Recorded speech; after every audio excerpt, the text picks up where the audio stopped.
강을 흐르게 하고 뭐 인어의 기름, 고래기름으로는 뭐 등전도 있고요. 자동으로 화살을 쏘게 해서 적이 오면은 죽이게 만들었다 해서 한마디로 진시황이 살았었던 그 진나라를 재현했었다라고 이야기를 해요. 함정이 많다는 것은요, 사실 그 전에 항우부터 시작해서요, 진시황을 도굴하는 자가 되게 많았습니다. 근데 도굴이 안 돼요. 너무 커가지고 쉽게 말하면 단가가 안 나오는 거예요. 파도 끝이 없으니까 중간에 포기한 경우가 비일비재했죠. 안녕하십니까. 경희대사학과에서 고고학을 연구하고 전공하는 강인욱입니다. 당연히 중국 서안 근처에 진시황릉 무덤 아주 크게 있죠. 진시황 박물관도 있고요. 너무나 크기 때문에 여산이라고 해서 그 거의 남산만한 그러한 능이 딱 있고요. 그 병마용이 나왔기 때문에 우리가 주로 지금 가보는 곳은 병마용 박물관이라고 있어요. 가면 안에 발굴 중에 있는 병마용도 볼 수 있고요. 중국 서안은 꼭 가보셔야 됩니다. 가면은 사방이 다 유적지인 게 진나라부터 시작해서 아주 엄청나게 많은데, 역시 이 병마용이 있는 그 박물관 보시고 거기에서 몇 킬로 더 떨어진 데에 실제 진시황의 능이 있습니다. 한마디로 능은 그 왕을 위한 집이다. 거대한 성이다. 진시황은요, 외성이 이렇게 있는데, 외성이 바깥쪽의 성이 둘레가 6.3km, 내성이 2.5km거든요. 그리고 이 직경 있죠, 산이 330m 정도 되고 높이가 현재 76m예요. 남아있는 게 이걸 전부 다 흙으로 쌓았다고 생각해 보세요. 근데 문제는 겉만 그런 게 아니라 속은, 지하에도 그 궁전을 넣었지 않습니까? 아마 깊이가 한 아직 모르지만은 지하 궁전이 아마 좀 꽤 수십 미터 있지 않았을까라 생각한다면은 거대한 그러한, 한마디로 산만한다는 표현이 맞을 것 같아요. 우리가 또 이제 진시황 하면 떠오르는 게, 진시황이 또 살았었던 궁, 아방궁이 또 있지 않습니까? 옛날에 중국집 이름도 아방궁이 있었고 말입니다. 근데 이건 아방궁은 물론 아방궁은 다 짓다가 말았죠. 근데 이거는 동서가 600에서 800m 정도고요. 남북이 한 150m 정도밖에 되는데, 이것도 한 70만 명 정도가 동원됐다라고 하니까 아마 제 생각에는 진시황은 살아서의 영화만큼이나 죽어서의 영화에 엄청난 투자를 했다고 생각합니다. 제가 고고학자 아닙니까? 고고학자는 땅을 파봐야지만 견적을 내는데 땅 못 파죠, 거기는. 그래서 발굴을 못 하기 때문에 그냥 사마천에 사기에 나와 있는 그러한 그 기록이 있는데요. 한마디로 이 강을 흐르게 하고 뭐 인어의 기름, 고래기름으로는 뭐 등전도 있고요. 자동으로 화살을 쏘게 해서 적이 오면은 죽이게 만들었다 해서 한마디로 진시황이 살았었던 그 진나라를 재현했었다라고 이야기를 해요. 사실 우리가 진시황의 고분은 모르지만은요, 그 이전부터 진시황의 할아버지들 고분들은 꽤 많이 있어요. 그러면 깊이가 10m 이상 파고 거기다 관을 넣고 하는데요, 사마천의 기록에 나와 있는 진시황, 거대한 하나의 우주를 만들었다라고 하는 그러한 식의 무덤은 나온 적이 없습니다. 그래서 두 가지예요. 사마천이 실제로 진시황을 잘 몰라요. 왜냐면은 사마천이 진시황에 대해서 엄청나게 썼지만은 진나라 마을 한참 뒤에 사마천이 등장하지 않습니까? 근데 저는 과연 사마천도 그거를 직접 가서 보고 들었겠습니까? 그냥 전설들 들은 것을 썼을 텐데, 결정적으로 사마천의 사기에는요, 그 거대한 진시황의 병마용에 대한 기록이 없어요. 만약에 그 당시에 진나라가 건설했었던 그러한 능에 대한 기록들을 갖고 있다면은 그 주변을 두르는 그 거대한 지하 병마용들을 모를 리가 없단 말이죠. 그렇게 본다면은 사마천에 물론 일부러 뭐 지어내거나 과장했을 것 같지는 않지만은 과연 이것이 꼭 맞다라고 볼 근거도 없는 것이죠. 한편 두 번째로는 하지만 상대는 진시황이지 않습니까?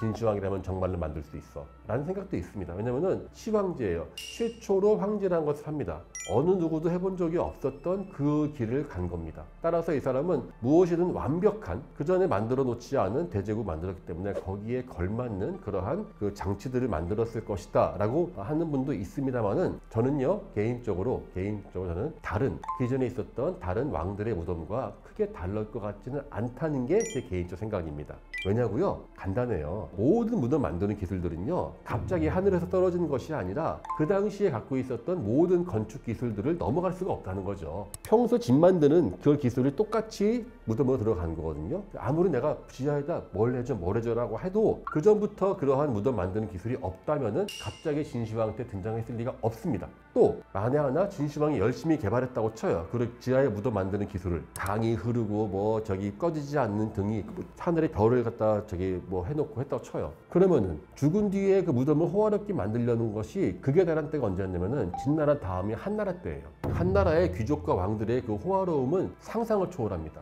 만약에 그런 기술이 있었다면은 뒤에 있는 한 나라의 사람들이 진시황의 어떤 화려한 고급 만드는 기술들을 일부라도 들여와서 만들었겠죠. 근데 그러한 증거가 전혀 없습니다.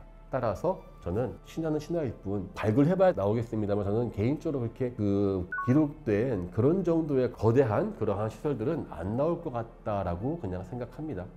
정말 틀렸다고요? 이것도 제가 좀 틀렸으면 좋겠어요. 한번 발굴은 못하더라도 한번 이렇게 레이저 같은 거 나중에 나노 컴퓨터 나오면은 컴퓨터를 싹 들어가게 하면은 땅 파지 않고 지하 알 수 있지 않습니까? 제 생애에 그런 게 나온다면 한번 좀 보고 싶긴 해요. 일단은 진시황이 언제부터 진시황릉을 만들었는지는 기록이 있어요.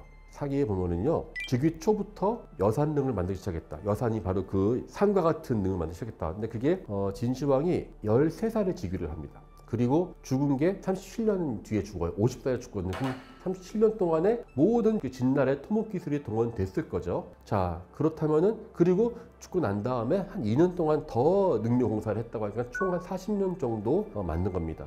자, 그러면은 이게 재미있는 게 우리 그런 거 있지 않습니까? 왜 그런 설, 진시황의 실제 아버지는 뭐 여부리다, 뭐 이런 식의 이야기가 있어요. 그러니까 어렸을 때 여부리가 이제 엄청나게 관여하지 않습니까? 근데 그게 실제로 진시황릉 발굴 조사할 때 나왔어요. 진시황릉 주변 조사하다 보니까 여부리의 이름이 쓰여진 과, 청동 꺽창 나왔어요. 이 말은 무슨 말이냐? 아마도 물론 그게 이제 여부리가 직접 쓴 게 아니라 왜 우리 청와대 시계처럼 왜 이렇게 나눠주거든요. 그런 것 중에 하나일 수 있으니까 아마 여부리가 아마 이 진시황이 어릴 때부터 관여했을 것이다 까지는 나옵니다. 그래서 40년이라는 세월 동안에 그 거대한 릉을 만든다는 것이 정말 가능했을까 싶을 정도인데 어쨌든 만들었죠. 자, 그 안에 있는 진시황은 어떠한 상태였을까? 물론 이제 그런 설이 있습니다. 그 가장 큰 설 중에 하나가 이제 그 진시황이 이제 순행을 해, 순행. 그러니까 이게 진시황은 저는 개인적으로는 이제 이 사람 저보고 당신 다음 생에 어떤 생을 고를 수 있으면 너 어떤 거 할래? 저 진시황 절대 안 합니다. 너무 힘들었던 게 이 사람이 최초로 국가라는 걸 다 통일했기 때문에 하나하나 보고를 다 받았어요. 그래서 어땠냐면요, 이 사람이 매일매일 정량의 보고서를 읽어야 되는데 그거를 120근, 60kg 되는 분량의 문서를 매일 읽었습니다. 매일. 하고 병사 몇십 명만 이동하는 것도 다 직접 제가를 해야 되는 겁니다. 왜? 거대한 국가를 만들어 본 적이 없으니까 언제나 불안했겠죠. 게다가 자객들도 사방에 있었을 거 아닙니까? 저는 그렇게 못 살 것 같은데. 그래서 60g을 120근 절대 넣지 못하도록 하니까 어떡하냐? 글씨를 작게 적는 거예요. 보고할 게 많으니까. 그러면은 대략 얼마를 읽었냐? 하루에 20만 자를 읽었습니다. 20만 자.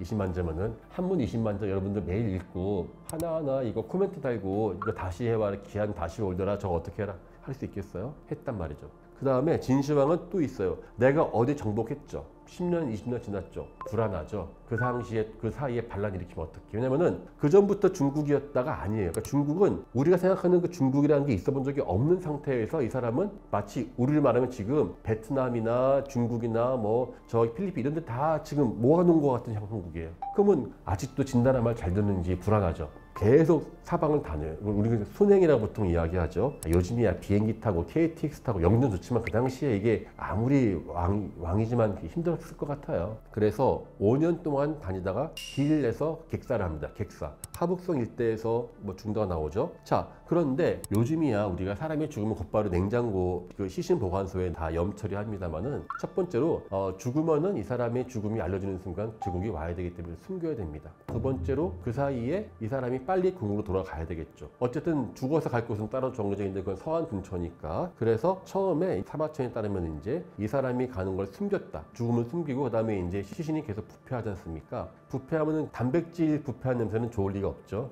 이거 갖다가 이제 거기서 생선 썩은 수레를 갖다가 같이 옮겼다. 같이 순행할 때 그렇게 기록이 나와 있는데 그거는 제 생각에는 약간 우리가 잘 볼 필요가 있어요. 생각해 보세요. 왕이 가는데 어떤 정신 나간 부대가 생선 썩은 같이 갖고 가 있어요. 아니 생선 있는 것들 다 치워버리고 이렇게 하지 누가 썩은 생선을 갖다 같이 가게 했냐. 그러면 반대로 사람들 더 이상하게 생각하지 않을까요? 제 생각에는 그게 아니라 젓갈류 같은 게 보면은 이 바닷가에 많이 있지 않습니까? 이 왕이 좋아하시니까 젓갈류를 같이 가져간다 이러면서 아마 그 썩은 생선이 아마 그칠 수 있겠죠. 쌈품으로 젓갈을 가져갑니다 하면서 같이 갔겠죠. 어쨌든 그랬을 겁니다. 그래서 그 정도가 됐다면은 아마 시신은 거의 완벽하게 부패해 있지 않았을까 합니다. 그러면은 이제 우리 생각하는 그런 염이라는 것도 아주 극히 제한적으로 됐겠죠. 비슷한 예가요. 아주 위대한 정복 군주 중에서 우즈베키스탄 현재에 있는 티무르라는 사람이에요. 티무르. 아주 유명한 사람이죠. 티무르가 사실은 유라시아를 다 평정하고 현재 터키까지 가서 오스만 투르크까지 평정하고 마지막 하나 남은 나라가 있었습니다. 중국, 명나라이죠. 명나라하고 일전을 준비하다 죽습니다. 오뜨라라는 곳에서. 거기서 이제 죽어서 다시 수로 옮기지 않습니까? 그럼 어떡하냐? 다시 발굴을 해봤더니만은 이 사람 주변에 엄청나게 많은 향료들이 가득했다고 합니다. 부패를 못 막으니까 향료를 그걸 계속 막는 거죠. 그래서 뚜껑을 딱 여는 순간 지금도 그 옛날에 그 야릇한 향기가 나왔다는 고고학자의 기록이 있어요. 아마도 진시황도 주변은 이렇게 어차피 못 막으니까는 젓갈 같은 걸 돌리고 안에는 계속 향료 같은 걸 넣으면서 갔겠죠. 하지만 순행길이지 않습니까? 순행에서 설마 아니 이거 뭐냐? 얘 왕이시여 당신 가다가 죽으면요 넣으려고 죽이 향료입니다. 그럴 리가 없거든요. 그러면 아마 급하게 했기 때문에 시신은 거의 훼손되었을 것이라고 저는 보고 있어요.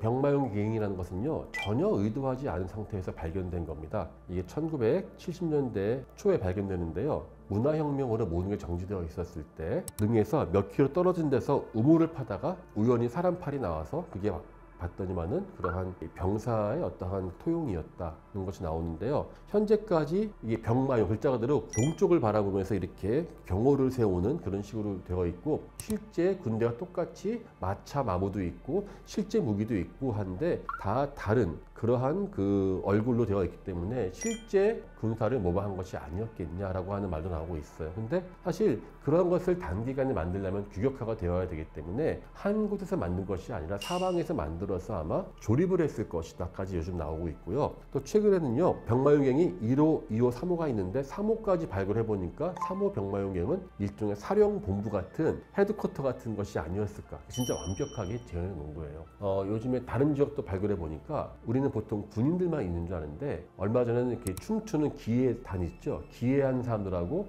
글을 쓰는 그러한 선비도 나와서 아마도 전체를 다 보면 아마 이거는 군인, 시민, 뭐 농민들, 뭐 춤추는 모든 사람들을 완벽하게 구현해 놓은 일종의 지하 궁전이었을 것이다 라고 합니다. 왜 만들었냐? 아마도 결국 궁극적으로 진시황을 보호하기 위해 만들었는데 그러면 그와 같은 풍습은 어디에서 나왔을까? 생각해 보면요, 순장이라고 하는 제도가 있어요. 순장.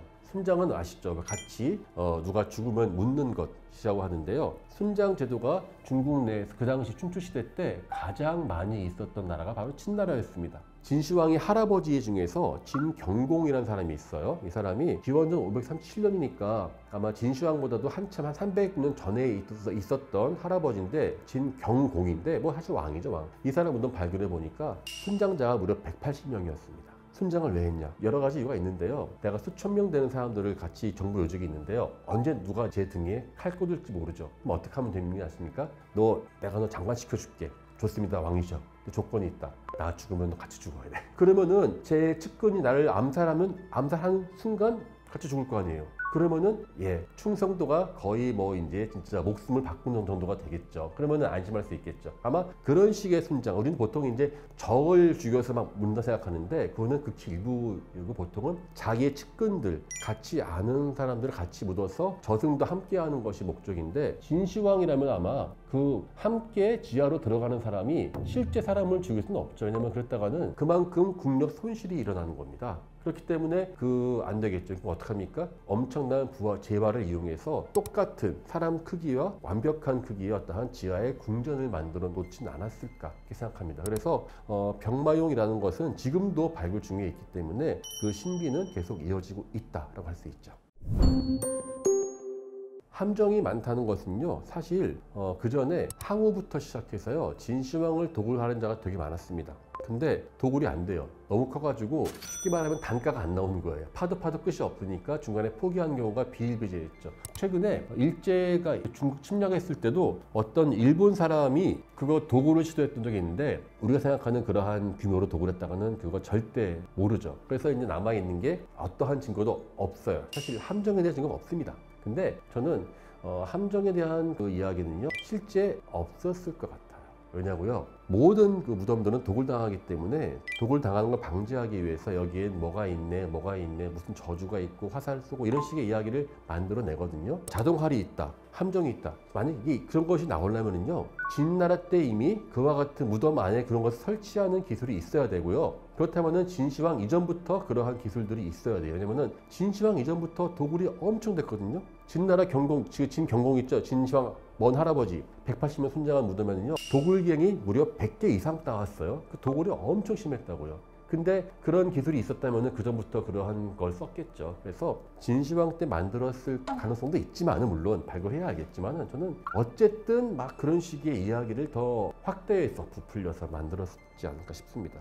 그 다음에 이제 수운인데요. 수운 당연히 위험한 중금속이죠. 근데 이게 이제 수운 자체가 경면주사 또는 뭐 단사, 뭐 진사라고 신나바 영어로 하는데요. 이게 일종의 황화수운입니다. 아름다운 붉은색이에요. 이게. 지금은 색깔을 만드는 게 정말 쉽거든요. 근데 과거에는 하나하나가 정말 큰 일이었죠. 특히 붉은색을 만드는 데는 경면주사가 가장 좋았어요. 수온이 왜 들어가냐면요, 수온은 액체 금속이기 때문에요, 잘 흡수되거든요. 그래서 그냥 바르면 안 발리는데 수온을 섞어서 바르면 이게 들어갑니다. 침투를 잘하기 때문에. 그러니까 우리가 수온 마시면 몸이 안 좋은 게 곧바로 잘 흡수되기 때문에 그런 것이죠. 그래서 이 주사가요, 붉은색이지 않습니까? 그리고 이게 흡수가 잘 되기 때문에 사람들이 약간 순간적인 미백 효과가 또 있어요. 그래서 이집트부터 시작해서 시작된 연금술에서 이게 수온이 들어간 경면주사를 아주 좋아하게 된 것입니다. 진나라 어떻습니까? 중국 서쪽에 있었죠. 그 서쪽에서 페르시아 쪽에서 들어온 연금술을 가장 먼저 흡수한 데가 바로 진나라예요. 아마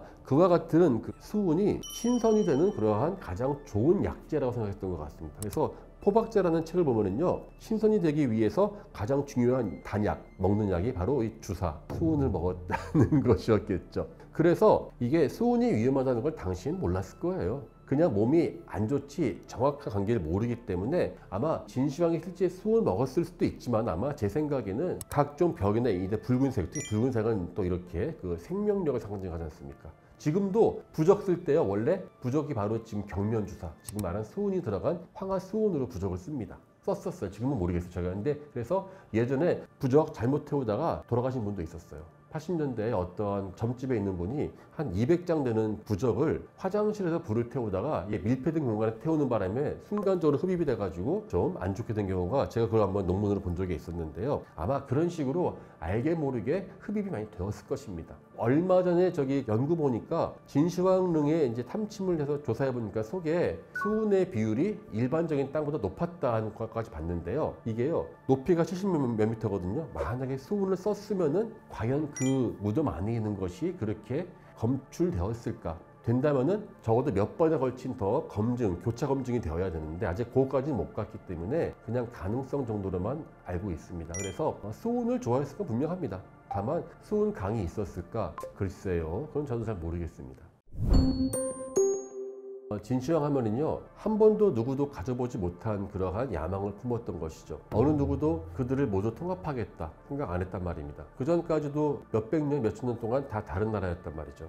근데 진나라 자체가 중국 내에서는 오랑캐의 일부였습니다. 서윤이라고 하는 그러한 그 오랑캐족의 일부였거든요. 근데 그 사람이 발흥한 것을 넘어서 모든 걸 다 차지한다. 그렇다면 이 사람은 무엇입니까? 무엇이든 기존에 있었던 것과는 완전히 다른 쪽으로 만들어 나왔겠죠. 그만큼 주변에 수많은 반발이 있었을 것입니다. 진시황 하면 또 빼놓을 수 없는 또 키워드가 뭡니까? 암살이에요, 암살. 얼마 전에 그 이영걸 나온 영화 영웅도 보면은 그 형가가 가서 죽이는 것도 있고요. 또 장량이라는 사람이 창의 역사를 불러와서 뭐 수레를 깨부수기도 하고 수많은 이야기가 있단 말이죠. 그래서 얼마나 보면은 우리는 아깝다, 그때 진시황을 했겠지만은 진시황 자신이 볼 때는 모든 것은 그는 처음 컴플렉스가 있었던 것 같아요. 이 사람은 무덤도 최고, 모든 기존 것은 다 엎어버리고 새롭게 만들어야 되라고 생각했기 때문에 이렇게 알게 모르게 수많은 그러한 일이 있었지 않을까 싶은데요. 아쉽게도 진나라는 갑자기 멸망했지 않습니까? 그리고 한나라가 그 뒤에 등장했지만은 진나라를 공식적으로는 아주 그냥 멀리하고 병원시했습니다.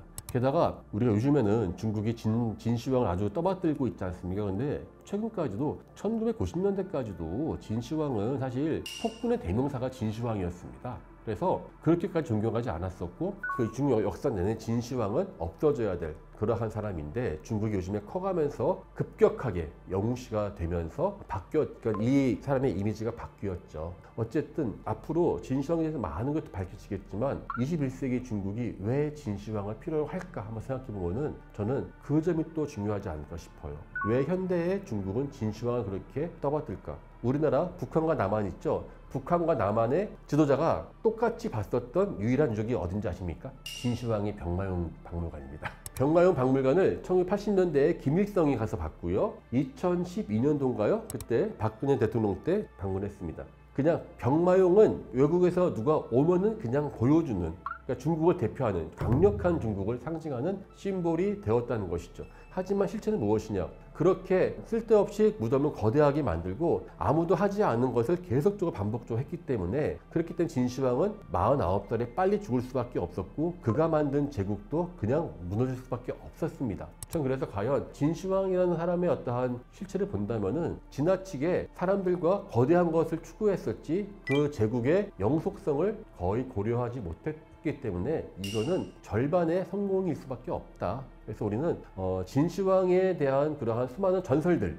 그리고 규모만 가지고 위대한 어떠한 군주다 이렇게 보지 않았으면 좋겠습니다. 그리고 지나치게 부풀림감도 없지 않아 있어요. 진시황 이야기 나오면요, 사마천의 사기도 아까 말한 것처럼 이게 이 사람이 가서 보고 무덤 가서 보고 쓴 게 아니에요. 몇백 년 지나서 그렇다더라는 것을 기록한 겁니다. 그러니까 맞을 가능성이 많지 않습니다. 하지만 지금도 계속 중국은 진시황을 부풀리면서 관광자원화하면서 그들의 역사를 계속 과장하고 있습니다. 저희는 그러한 데서 진실과 또 왜 그렇게 강조하는지를 본다면은 역설적으로 저희는 2400년 전에 진나라를 통해서 21세기의 중국을 알 수 있지 않을까라는 생각을 해봅니다.